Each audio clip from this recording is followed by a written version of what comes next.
Ministers of propaganda. Ministers of propaganda. 3:17 says, and whatsoever ye do in word or deed, do all by Hashem Hamashayach, Yahawashi, giving thanks to the Heavenly Father Yahweh by him. All praises to the Heavenly Father and the Son Yahawashi, and we ask the Most High bestow His Spirit on the earth on us. Hallelujah. All right, so topic, ministers of propaganda, mainly because the era that we're living in is the end of the ministers of propaganda. And I say that because when you turn on the TV, we all know what you're going to get is a mouthful of propaganda from CNN, Fox News, Al Jazeera TV. No matter what you read or see, it's going to be propaganda. That's the whole mission of the voice of the heathen. Of biased and false news has become all too common on social media.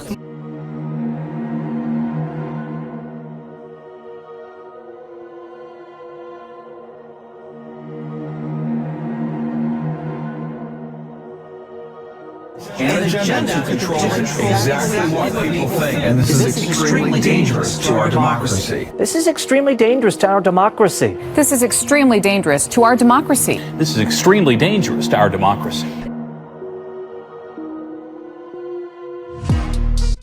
Is to push forth propaganda in every way possible. And so when we look throughout history, we have seen historically that many tales are untrue. We have heard of false religions pushing their heroes like Hercules and Greek gods like Hermes, the Slakia Messiah. We have heard of some men being called giants in the past, but were only like 5'2" with big old egos like Napoleon.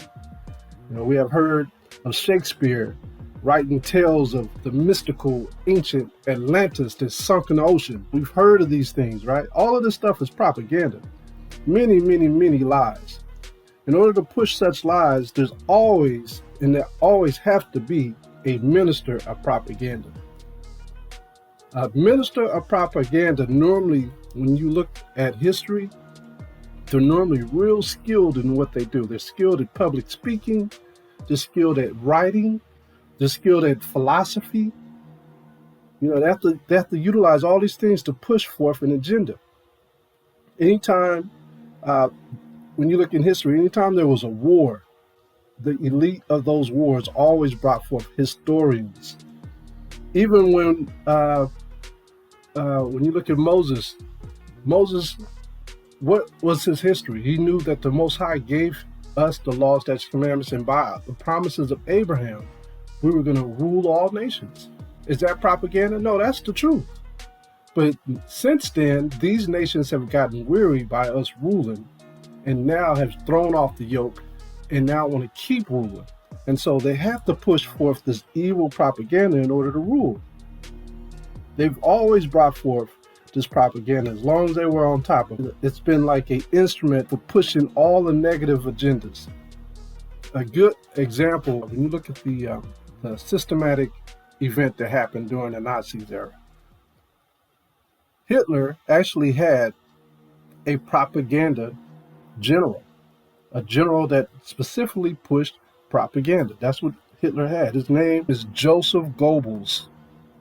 Joseph Goebbels, last name spelled Goebbels, as B as in boy, Goebbels. Joseph Goebbels. Now this dude here, that was his only job, was to be an MOP. I'm going to give the ministers of propaganda an acronym. He was an MOP, the master of an MOP. And his main agenda was to push forth negative understanding of everybody else, but a clear understanding of what they were pushing.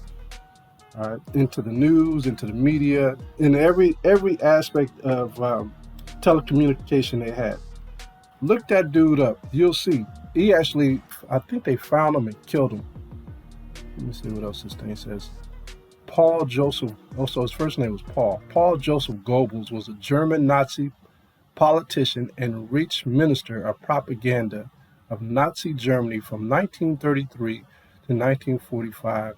He was one of Adolf Hitler's closest and most devoted associates, and was known for his skills in public speaking and his deeply virulent anti-Semitism, which was evident in his publicly voiced views. Hear that? So Hitler hired this man just for that reason. This dude was a doctor and an author. That's one aspect. When you look through history, you got things like the Willie Lynch letter. That was another form of propaganda that was pushed on the people. Let me see, I'm going to pull that up. Because a lot of people don't know who Willie Lynch was.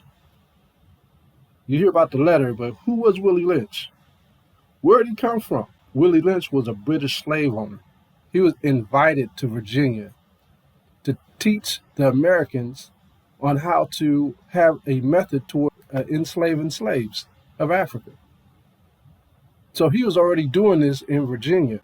When he wrote this letter, it was in 1712. Willie Lynch. What is the Willie Lynch method? Is what this said. The William Lynch method was developed specifically to thwart that dreaded retribution before it was ever allowed to blossom into the fertile hearts and minds of the oppressed, by thoroughly stamping out the desire for we still trying to get reparations now. You wonder why we can't get reparations? They will not turn their lips to give us reparation. They won't do it. The Most High is going to have to stomp them out. It says, let alone the cognitive and emotive faculties to carry it out. So what are those emotive faculties to carry it out? This letter, and then each slave owner buying whips and chains and setting us and separating us within their plantations and just dogging us out. That's another propaganda vice. And that propaganda vice lasted up until this day. From, you talking about 300 years right there, 1712. So, there's many forms of propaganda. And like I said, the news is a big one right now. Let's go to the book of Job. When you look at, a lot of us see this title and we think about pastors in the churches. But they're on a minuscule level compared to the rest of the people behind closed doors. They're on a minuscule. All they're doing is carrying out the agenda. That's all these pastors in these churches are doing. These Christian churches, these Judaism churches, these Islamic churches, they're just carrying out the agenda. Job chapter 13:4, it reads, but ye are forgers of lies. Ye are all physicians of no value. Now, when we was just reading about Joseph Goebbels, didn't it say that he was a doctor too? Not only an author, but a doctor. He was a physician. A physician of what? Of no value. So, we have to have wisdom to understand what we're dealing with. And if we don't, we will be deemed to repeat what we're dealing with again. So who could Job possibly be speaking of? Now you know. He's speaking about these Edomites who are in power. They have an agenda. Look at Job chapter 9. While we're in Job 9:24. And I hate to continually talk about Edomites, but in this particular case, I'm just going to call them MOP or forgers. That's going to be their name for the day. All right, and I'm going to say that because a lot of times we narrowly focus on just that name, Edom, and that's what the whole thing is about: Jacob and Esau. So why wouldn't we focus on that name? It's about Jacob and Esau. In the book of Obadiah, I know I said let's go to Job 9:24, but let's go to Obadiah. Let me show you something real quick. Look at this. Obadiah. Get out the Apocrypha here. I'm in the Apocrypha. So happy when you got a Bible with both in there. Obadiah 1:15. Look at this. Now it says here, For the day of the Most High is near upon all the heathen, as thou hast done. It shall be done unto thee. Thy reward shall return upon thine own head. All right. So that's talking about all the heathen. It said all. Now, when you jump down to 18, and the house of Jacob shall be a fire, and the house of Joseph a flame, and the house of Esau for stubble, and they shall kindle in them and devour them, and there shall not be any remaining of the house of Esau. For the Most High have spoken it. Now, this is Obadiah bringing a message, and he's saying that there's going to be no more Esau. Now, when you go over to Amos, let's go to Amos.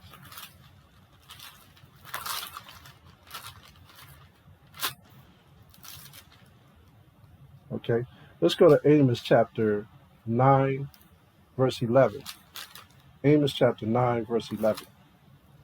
Now you tell me what's going on here.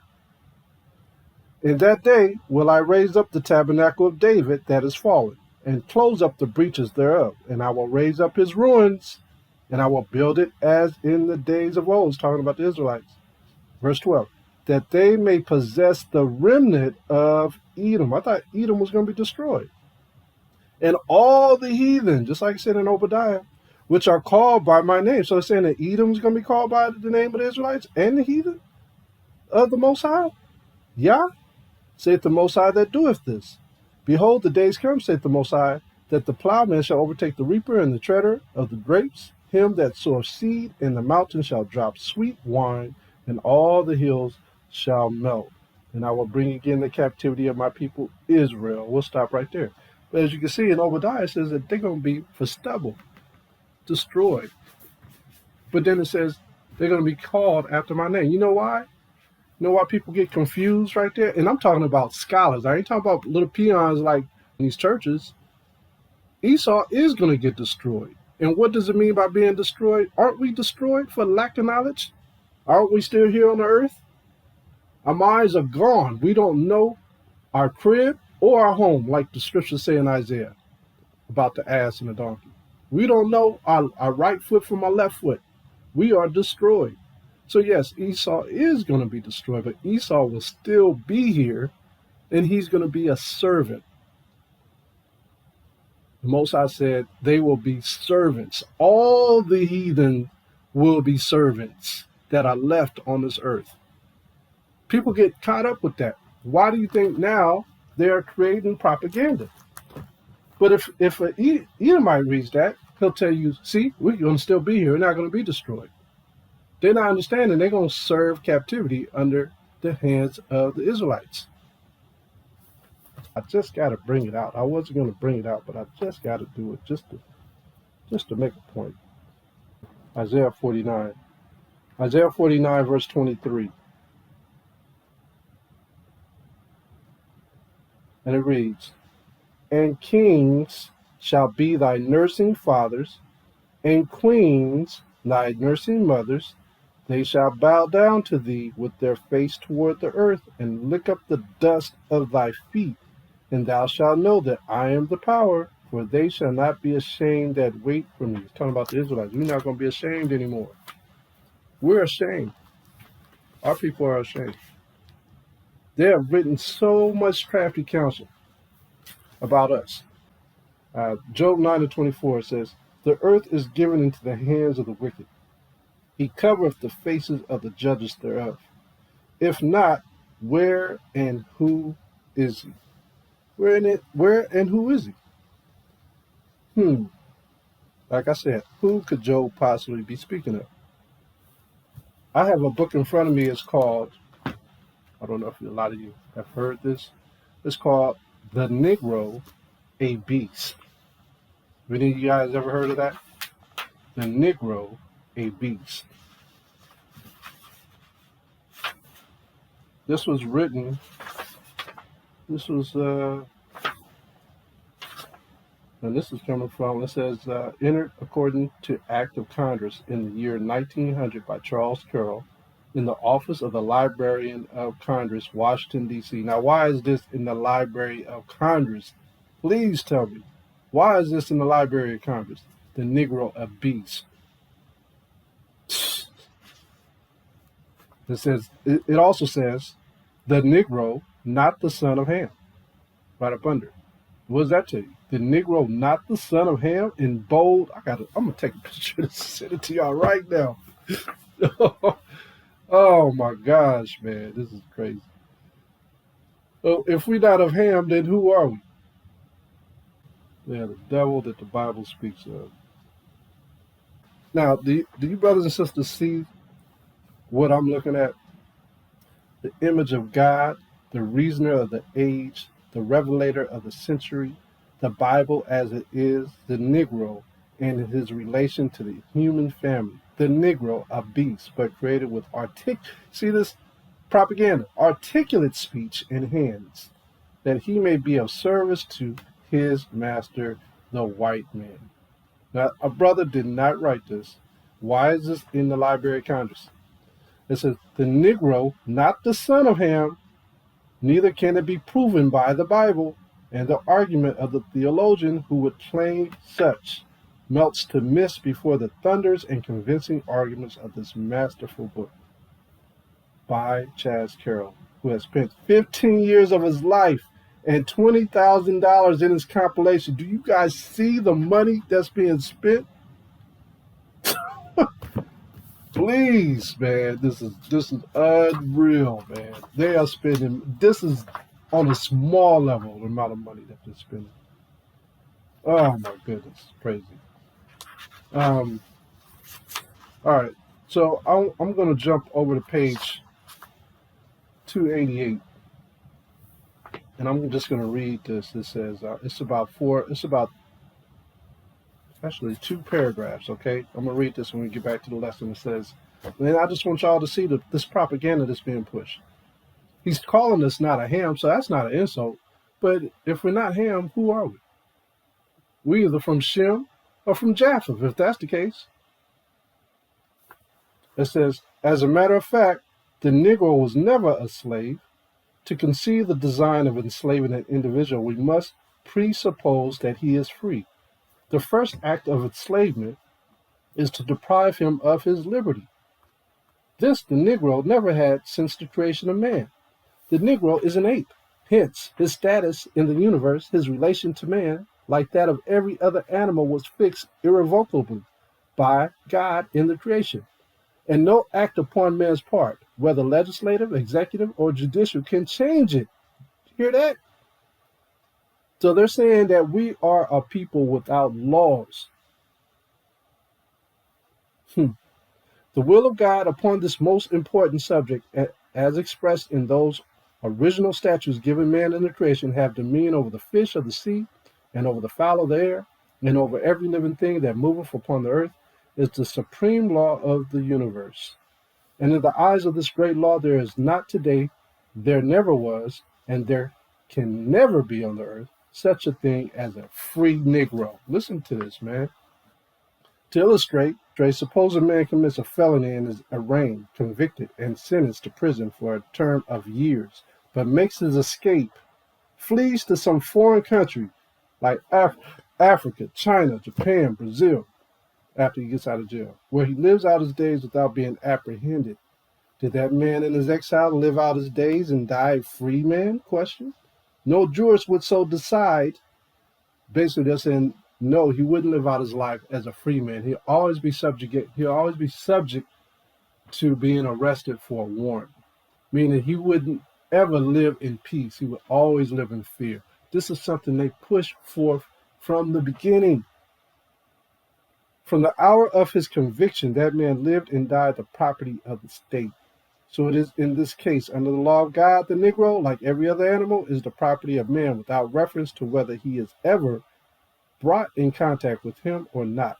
The mere fact that man, in his blind criminal folly, declines to exert that control over the Negro, in common with the rest of the animals which God designed him to have and commanded him to exercise, does not free the Negro and can only damn man for his shameless contempt for God's plan of creation and for his wanton violation of divine law. What is that telling y'all, man? They never want to emancipate us. They want us to stay an animal to them. Everyone who, Donald Trump, all these people that's up there, they know about this book. Best believe they all know about this book, The Negro Beast. Believe me, they know about it. We will have continual warfare as long as this man is here. He's putting us in awful positions and keeping us from our law. As long as we live here, we'll always be in a state of conflict every single day of our lives. No matter how we're involved in anything, we'll always be in a state of conflict. So you can try to have a good attitude about it. You can even try to be an upstanding individual. You know, you could be a dynamic citizen. But as long as these forgers are here, there will be conflict and spiritual distress always. Aren't we all? I'm living in spiritual distress all the time. I try to live in peace, but there's always entities that come into our lives that distract us and cause problems. The favor of following the Most High, one thing you can actually believe is by following Him, it gives us hope. All the bad things that work together, it all works for good when you're a believer in the Most High. It all works for good. The forgers of lies don't believe in the truth. So they can only bring forth fruits of the curse. That's all they can do. They can't bring forth nothing else. One of the books I was reading was talking about us in West Africa. I may have brought it up before. But they didn't take nothing from no white man. Even if the white man gave them something, they would turn around and sell it and give it to another white person. But they wouldn't just take it because it was cursed. I mean, we always want something from somebody else, but I'm going to tell you, work for your own stuff. It's nice to get a handout every now and then, but our people knew even in those days, before we went into slavery, not to take nothing from them. Let's go to Genesis chapter 14, verse 19. Genesis chapter 14, verse 19, and it reads, "And he blessed him and said, Blessed be Abraham of the Most High power, possessor of heaven and earth. Blessed be the Most High thy power, which hath delivered thine enemies into thine hand. And he gave him tithes of all. And the king of Sodom said unto Abram, Give me the persons, and take the goods to thyself.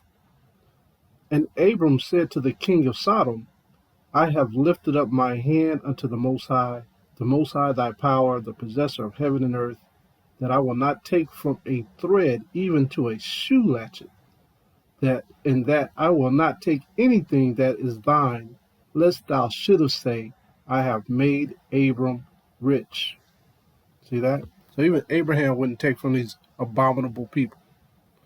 The only time we took from our captivities is when we deserved it, is when we touched it. All right? When we touched it and when things went wrong in that captivity and we already had possession of it, they gave it to us. But as you can see here, the Most High didn't even want Abraham to take anything from Sodom, just so they can't boast about it.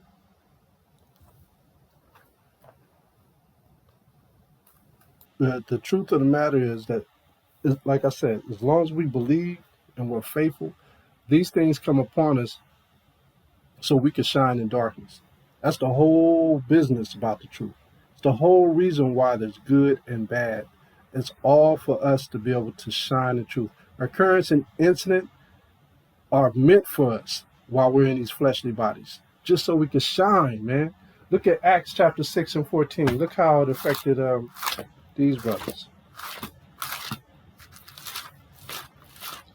Now they say everything's mere chance. Well, when you're in the truth, things happen for that reason, just so you can bring understanding to people. Look at George, whatever his name is, that died, the man, George Floyd. Look how much light came out behind that, dealing with our people. None of us wanted to kill police officers and stuff like that, but we wanted justice. We wanted them out of office. We wanted them to be defunded. And I'm talking about our people who don't know any better. Acts chapter 6 Acts chapter 6 and verse 14. Let's start at 15. It says, and this is Stephen. It says, and all that sat in the council, looking steadfastly on him, saw his face as it had been the face of an angel. All right. People misinterpret this when they see it. How do they misinterpret it? When they said his face looked like an angel. You know what an angel makes a person look like? When you hit them with the truth, when you hit anyone with the truth that don't know any better, what do they do when you hit them with the truth? Don't they pause? Don't they get scared? Like, on the mighty mountains of New York, let freedom ring from the heightening Alleghenies of Pennsylvania. Let freedom ring from the snow-capped Rockies of Colorado. Let freedom ring from the curvaceous slopes of California. But not only that, let freedom ring from Stone Mountain of Georgia. Let freedom ring from Lookout Mountain of Tennessee. Let freedom ring from every hill and molehill of Mississippi, from every mountainside. Let freedom ring, and when it happens, when we allow freedom ring, when we let it ring from every village and every hamlet, from every state and every city, we will be able to speed up that day when all of God's children, black men and white men, Jews and Gentiles, Protestants and Catholics, will be able to join hands and sing in the words of the old Negro spiritual, free at last, thank God Almighty, we are free at last. oh, they're looking at you in amazement. That's the way you would look at an angel if they came down. It's a form of amazement. Martin Luther King, his face shone like an angel. Everybody was in amazement. Malcolm X, everybody's face was in amazement when they saw him. Then it says all of it. What about the resurrection? He says that our people are dead. Negroes are dead. Walking zombies. You're the one that the book is talking about who is dead. Dead to the knowledge of yourself. Dead to the knowledge of your own people. Dead to the knowledge of your own God. Dead to the knowledge of the devil. Why, you don't even know who the devil is. You think the devil is someone down inside the ground that's going to burn you after you're dead. Why, the devil is right here on top of this earth. He got blue eyes, blonde hair, white skin, and he's giving you hell every day. And you're still too dead to see it.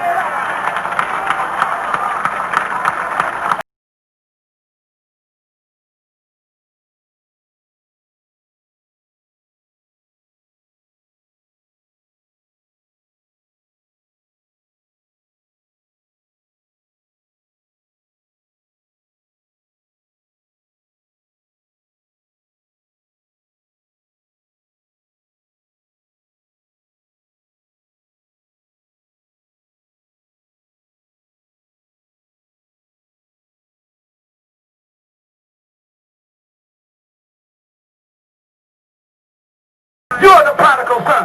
You are the lost sheep. You are the people about whom the Bible is speaking, who will stand up in the last day when the trumpet is sounded. Black people are waking up. Black people are standing up. Black people are rising up, and they're throwing fright into that knee-shaking white man. We believe we are the people of God's choice. That's what we believe. We believe we're the chosen people. We don't believe Jews are the chosen people. We don't believe Jews are the ones going to the promised land. We don't think Jews are a part of God. No, Jews are nothing but another part of that same race of devils that come out of Europe. They didn't even come out of the Holy Land. They come out of the caves of Europe. A Jew, a Frenchman, an Irishman, all of them the same thing. A race of devils. Amazement when they saw him. His face was shining like an angel because of the words that was coming out of his mouth. That's how you shine like an angel. You know, it's our countenance, man. Our countenance and how we put forth these words to affect people's lives. Let's go to Nehemiah chapter 6.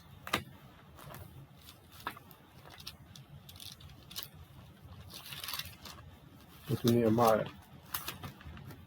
Nehemiah chapter 6, verse 8.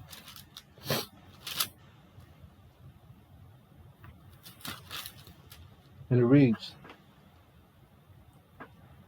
Then I sent unto him, saying, There are no such things done as thou sayest, but thou feignest them out of thine own heart. For they all made us afraid. How are they making us afraid? With this propaganda. For they all made us afraid. Every one of these Edomites made us afraid for the last 400 years.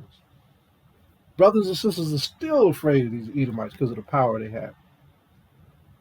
Ice Cube right now is forming something, I forget the name of it, something of, I forget the name of it, but he's presenting an article to the Senate and the Congress to change the laws. He's trying to revamp the whole system. He's not doing it personally, but he's putting together a team of real smart people from different universities, brothers and sisters, to offset the system where we don't have to pay taxes for another 20 years. He's trying to offset everything by bringing in reforms on everything that that the so-called white man makes money off of, to show that we're capable of doing the same thing. We need the same thing for our black communities and Native American communities.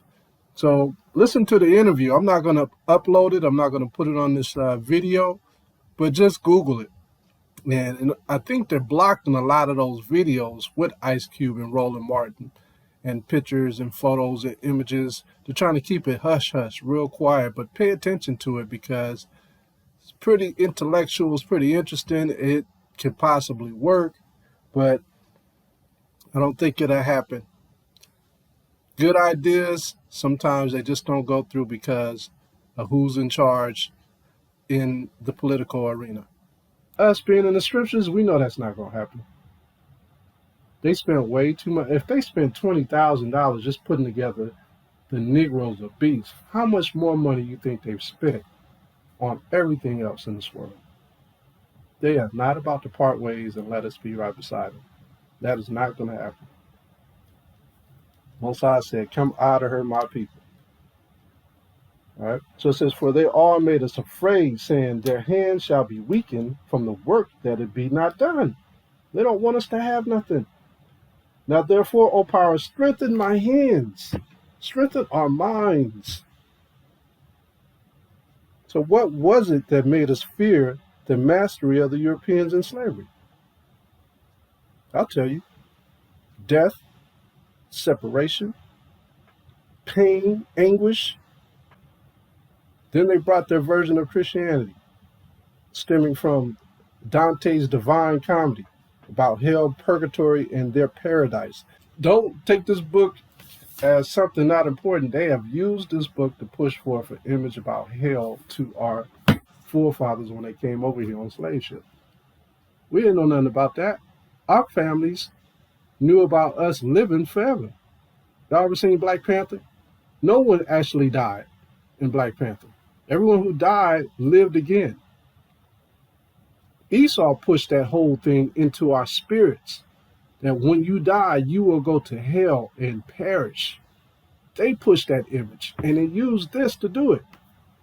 Look at the pictures closely. I think one of the pictures I sent you deals with, one of the pictures, this shows like an angel standing, who's an Edomite angel, and they're standing over a bunch of blacks. The very first picture?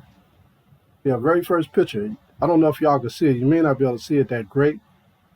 But it's a bunch of brothers down in a cesspool of hell. You know what I mean? And so this is what they pushed to our forefathers when they came over here on slave ships. Basically, when you read Dante's Divine Comedy, well, we all know what comedy means in Spanish. Means comida, which means to eat. Right? You're eating with your mind. But when you really look at this comedy, or this divine comedy, it looks like come and die. Come die. Divine, come and die.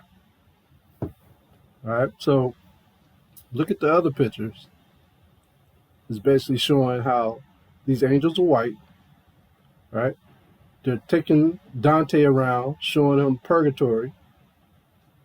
They're showing what's happening to the people when they die. Of course, they're all going to be burned. But I guess he got a tour through hell, this particular individual. The Most High ain't going to let Esau come back again. He don't have everlasting life like us. I don't even know. When was this book actually? These images have been around for a long time. But I want to see when it was actually put together. I'm going to Google this real quick. Dante's Divine Comedy year published. Let's see. Oh boy, 1555. See that? 1555. And put that in y'all notes. It was originally published in 1555. When did we get banished from Spain and Germany and all that? 1492. So 100 years later, they brought forth this Dante's comedy of hell, purgatory, and paradise, and they pushed this image all through our minds, stemming from the Catholic Church. See that? Devils, straight devils. They put that fear in us, man. We could barely speak English, and we could barely had understanding speaking English, and they pushed forth this propaganda into our minds, which put us in total fear. Now you understand why we were singing "Swing Low, Sweet Chariot, Come Carry Me Home" in the fields. They gave us this train of thought and fear without a way out, other than obey their wickedness and their behaviors. Let's go to Jeremiah chapter 23. And they put together this SPLC or wherever it is, Southern Poverty Law. And they talk bad about the Hebrew Israelites. Right? And we don't really do anything to them. Just talk about the wickedness that they've done over the years. But they want to say we are speaking heresy. If we are speaking heresy, what are they speaking? You see what I'm saying? We are trying to keep the Most High's laws. We are trying to come back to our heritage about everlasting life. What are they speaking? Death, death, death, death, death. Let's go to Jeremiah 23 and 32. 23 and 32.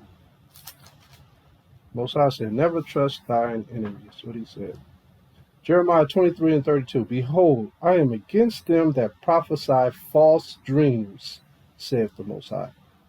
And do tell them, Dante's Divine Comedy is a false dream, and cause my people to err by their lies and by their lightness. Yet I sent them not, nor commanded them.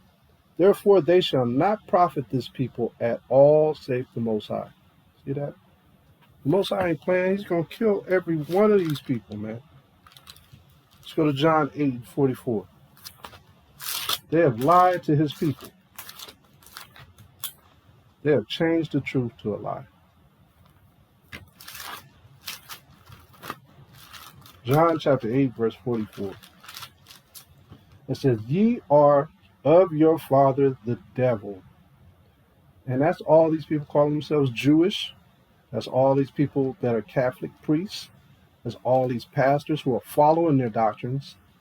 They're all following their father the devil. And the lust of your father ye will do. He was a murderer from the beginning, and abode not in the truth, because there is no truth in him. When he speaketh a lie, he speaketh of his own, for he is a liar, and the father of it. See that? He is the father of it. We have ministers of truth in various generations of our own nation who aided us in knowledge of the Most High, but we ignored them. When you look at some of the people that came and went during different generations, we had Demar Vesey, Nat Turner, we had W.E.B. Du Bois, right? Don't sleep on W.E.B. Du Bois. Even though he had a Dutch descent, his father was still from Africa and from that area of the Dutch area. His mother, too, she was from Europe. Don't sleep on that brother. Booker T. Washington was another one. Even though a lot of brothers don't like him, he stood for righteousness. About Frank Cherry, brother out there teaching the truth. William Prouty, another brother who stood up early in his life during the early generations to teach the truth. We ignored them instead of believing them, and we turned around and believed the wrong people, the forgers of lies, who called our belief system of being an Israelite a heresy. That our beliefs did not even meet the standards due to our inclusion of our own people. They criticize our academics, our history. They state that we promote historical revisions, like the books that I have on my desk. Oh, you revising things. No, we're reading from your books. You accidentally put it in there, what really happened. When everything they stand for is evil, man. Everything from day one. When you look at the laws that they passed, like the 14th Amendment, that's supposed to be created for everyone. We had to prove them wrong, that we were human too. You know what I mean? Brown versus the Board of Education. How about that? We had to prove them wrong with that. Plessy versus Ferguson down in Louisiana. We had to prove them wrong with that. We've always stood up for justice. Always. We've always tried to include everybody. Not knowing we were doing something wrong. We wasn't supposed to include them because they are not like us. They are wicked, forgers of lies. Let's go to John chapter 8. Oh, we had John 8. Let's look at verse 45. And it says, and because I tell you the truth, you believe me not. That's what our forefathers were saying. But the sheep of the Most High will hear his voice. Somebody gonna hear it. Let's go to John chapter 10, verse 7. John chapter 10, verse 7. And it reads, then said Yahawashi unto them again, verily, verily, I say unto you, I am the door of the sheep. All that ever came before me are thieves and robbers. Think about that. These doctrines that's been pushed of the devils, our people have been coming to the Most High as thieves and robbers and still haven't changed. Thieves and robbers. Then he says, but the sheep did not hear them. We didn't hear them thieves and robbers, those pastors, those punks and pimps. That's what they are. Punks and pimps. Pimping Esau's doctrine. Verse 9. I am the door. By me, if any man enter in, he shall be saved, and shall go in and out and find pasture. The thief cometh not, but for to steal and to kill and to destroy. Right? I am come that they might have life, and that they might have it more abundantly. Let me show you something. Verse 9. I am the door. By me, if any man enter in, he shall be saved. Guess what? Think about that. Because people will be like, see, it says any man. Okay, if it's any man, that means that your forefathers had to speak the truth in some form or fashion for the Israelites to spare them in the next kingdom, in the next world. Okay? You got some Edomites like Godfrey from Duke University who actually spilled the beans. Or like John Ogilvie, like I brought out last week. He spilled the beans. When they spill the beans, a lot of times it's intentional that they spill the beans.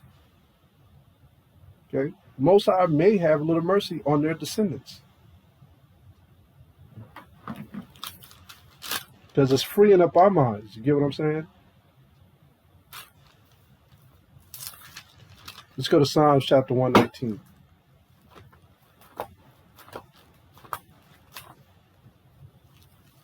Psalms 119, verse 69.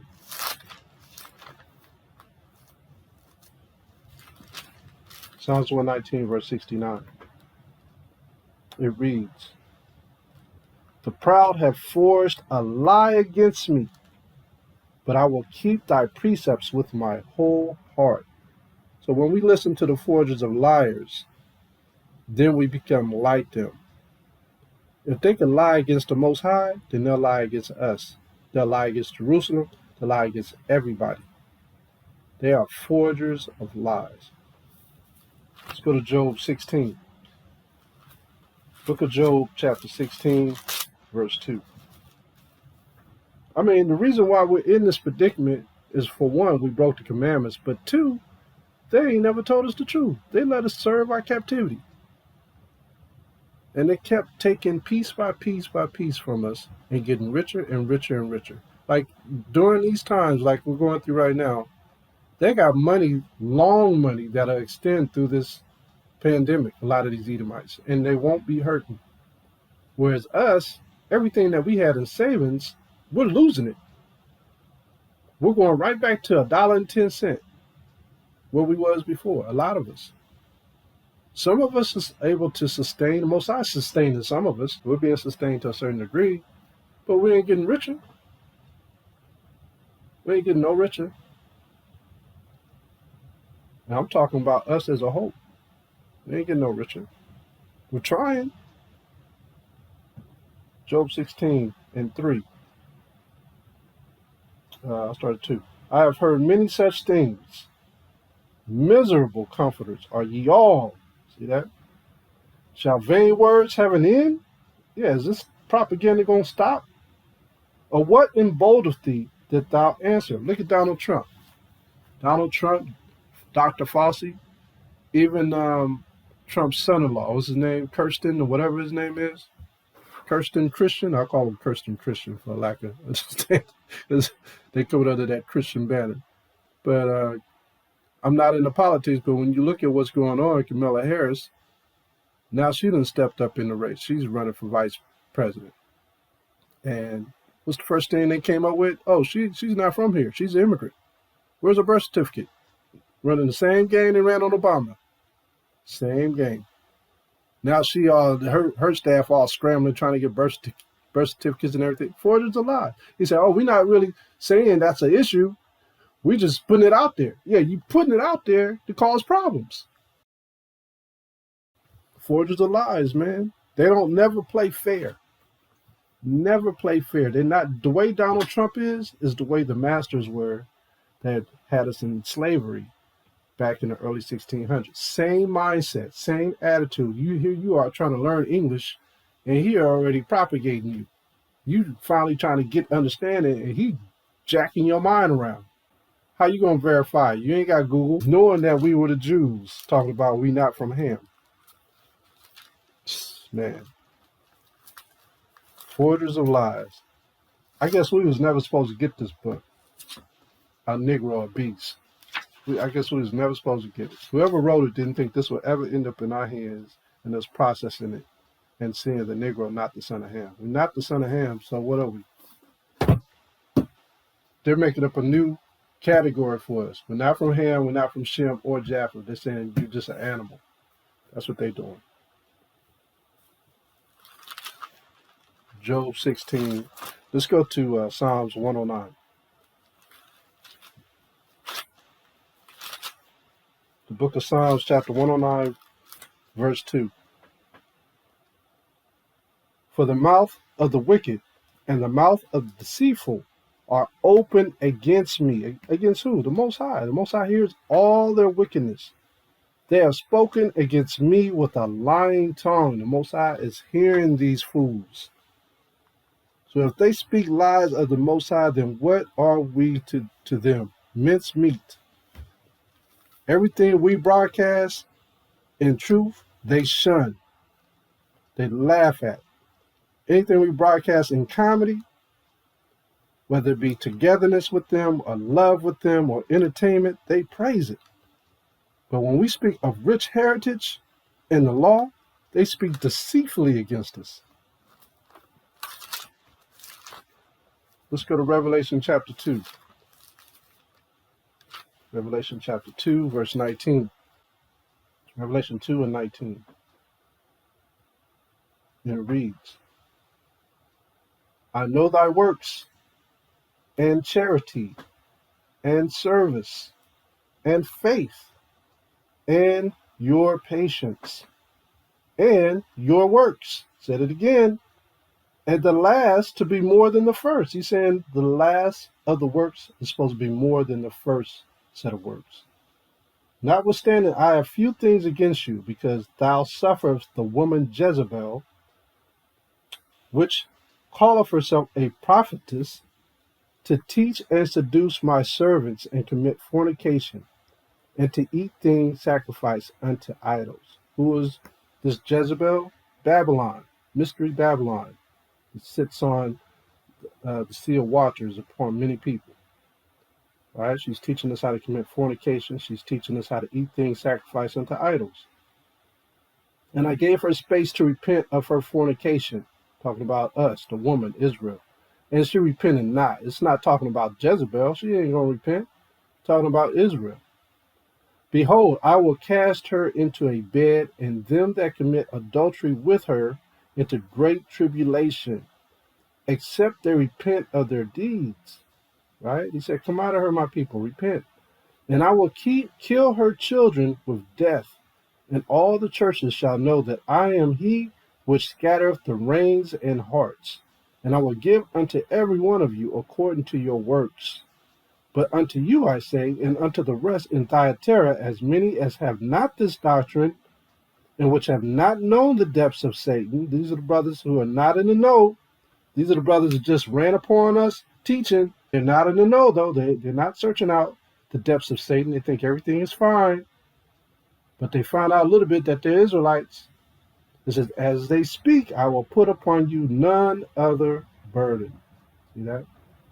But that which ye have already, hold fast till I come. So he said, look, hold fast. Stuff that you received, hold fast. That's why Daniel said, Daniel chapter 12. Daniel chapter 12, it says, verse 2. And many of them that sleep in the dust of the earth shall awake, some to everlasting life, and some to shame and everlasting contempt. That's those who sin, who hear the truth and sin.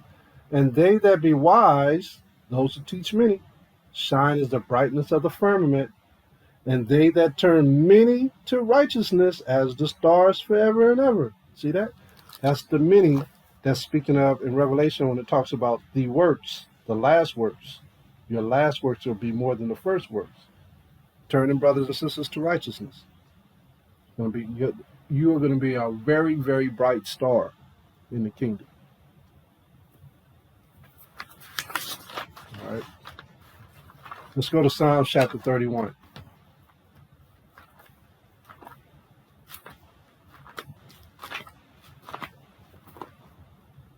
Psalms 31.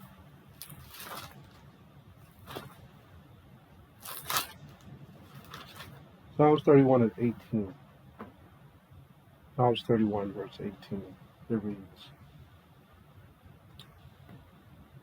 I'm trying to wait for y'all to get there. Psalms 31 verse 18.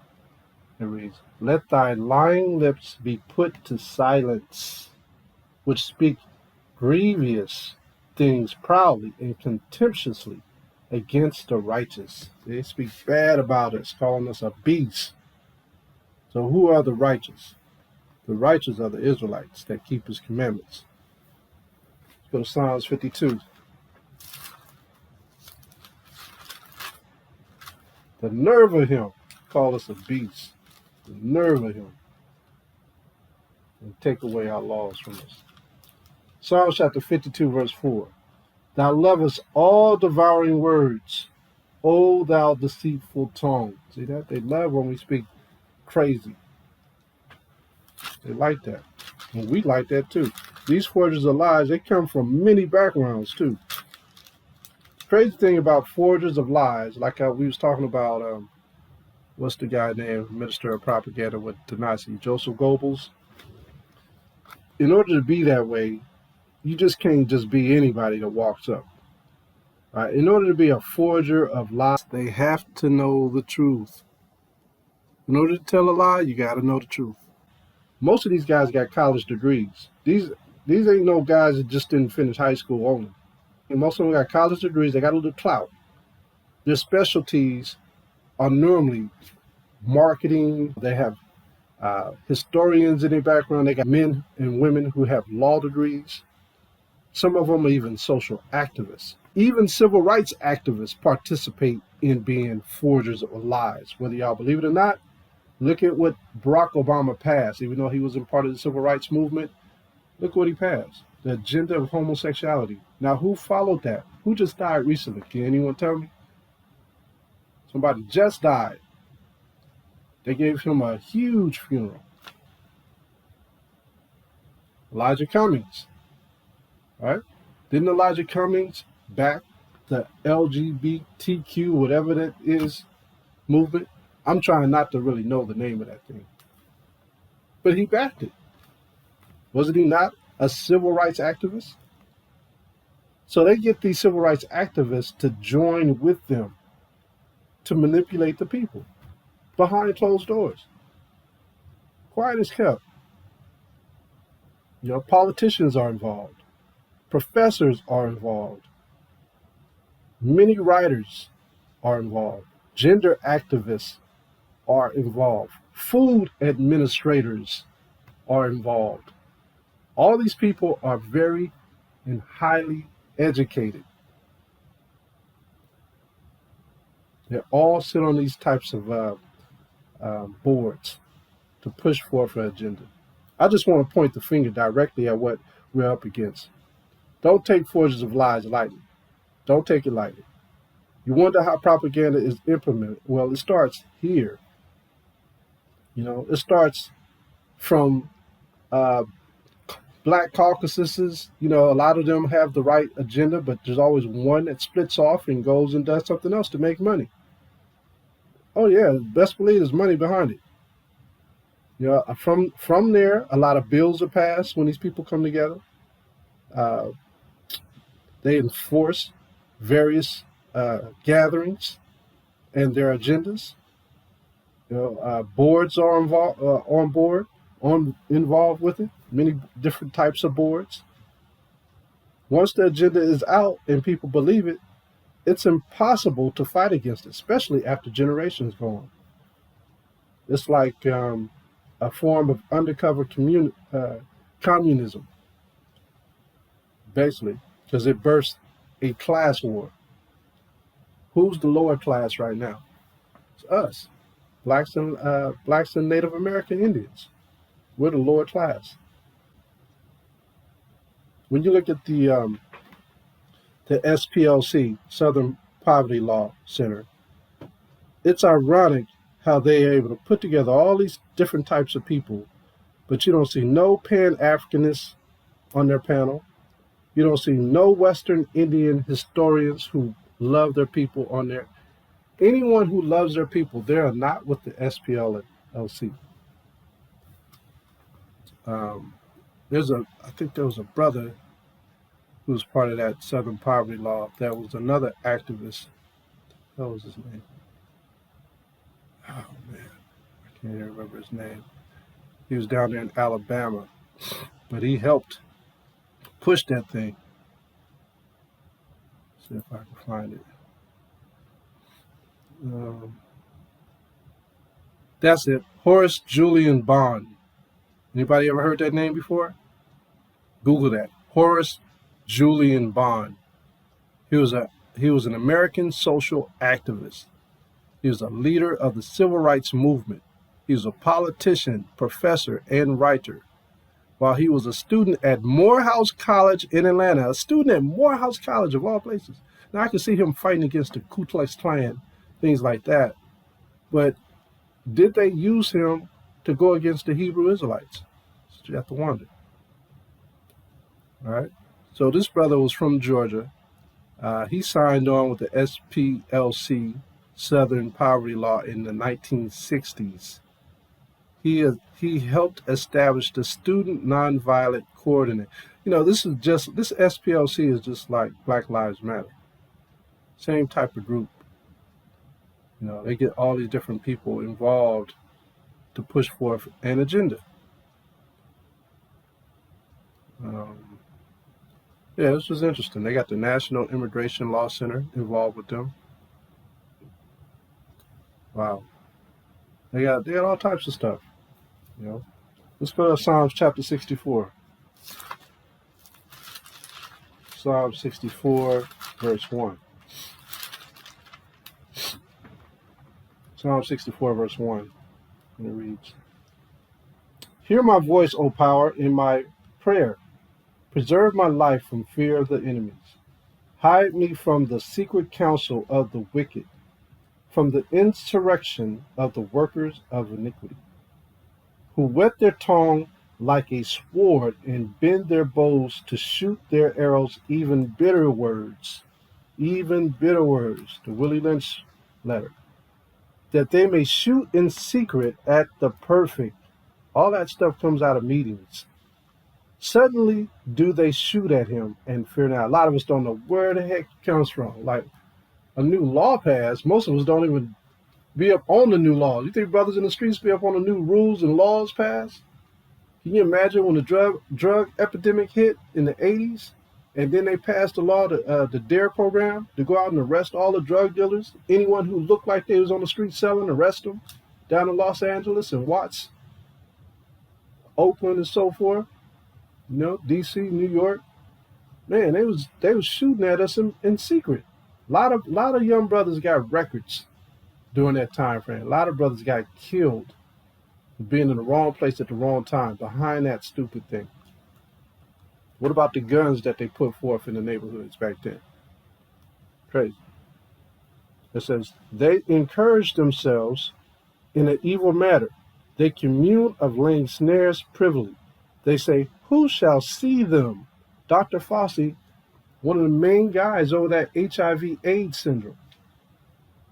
Where was it targeted? The black community, black and Latino community. It wasn't targeted towards the white people. They was trying to keep us away from their daughters. Verse 6.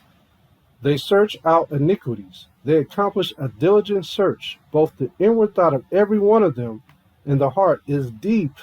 Wow. But the Most High shall shoot at them with an arrow. Suddenly shall they be wounded. So they shall make their own tongue to fall upon themselves. All that see them shall flee away. It's coming. The day is coming. And all men shall fear and shall declare the work of the Most High. For they shall wisely consider of his doing. All men are going to declare the work of the Most High. Isn't that beautiful? It says, the righteous shall be glad in the Most High and shall trust in him. And all the upright in heart shall glory. That day is coming. That's what the Most High has in store for us. He has that in store for us, and he has this in store for us. Psalms chapter 37. Psalms chapter 37, verse 9. Reads, for evildoers shall be cut off, but those that wait upon the Most High shall inherit the earth. That's what we're waiting on. For yet a little while, and the wicked shall not be. The Most High talk as if this is going to happen just like that. Boom. He said, yet a little while, and the wicked shall not be. Yea, thou shalt diligently consider his place, and it shall not be. He says, it's not going to be here anymore. No more wickedness. But the meek shall inherit the earth and shall delight themselves in the abundance of peace. Now, this book we just read, the beast, the Negro is a beast. He said we're not supposed to have any liberty. That's what this man said. He said we're not supposed to be in peace. This is the word of the Lord of hosts. I took you from the pastures and from following the sheep to be prince over my people Israel. I have been with you wherever you have gone and have destroyed all the enemies in your path. I will make you a great name among the great ones of the earth. I will assign a place for my people in Israel. There I will plant them, and they shall dwell in their own land.